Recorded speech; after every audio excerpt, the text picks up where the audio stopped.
வணக்கம் நண்பர்களே, இது உங்கள் யமுனாஸ் எஃப்எம், இதயத்தை தொட்டு பேசும் அலைவரிசை.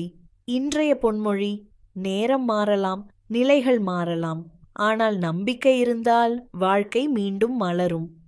சின்ன சிரிப்புக்கு ஒரு ஜோக். ஒரு நண்பன் மற்றொருவரிடம் கேட்டான், டா, நீ ஏன் தினமும் மிரர் முன்னாடி நிக்கிற? அவன் கூலா சொன்னான், என்னை மோட்டிவேட் பண்ண ஒருத்தன் வேணாமா? இப்போ ஒரு எவ்வளவு எடுத்தாலும் குறையாது, ஆனா கொடுக்காம இருந்த பயன் இல்லை. நான் யார்?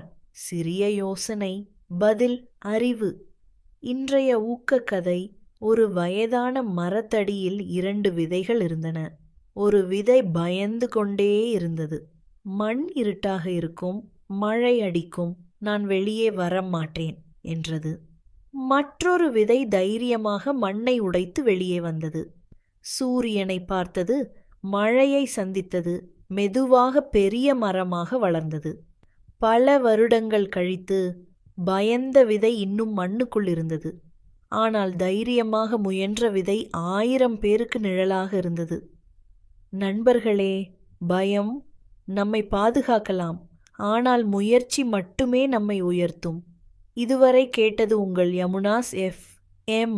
மீண்டும் சந்திப்போம், மனசின் இனிய அலைவரிசையில்.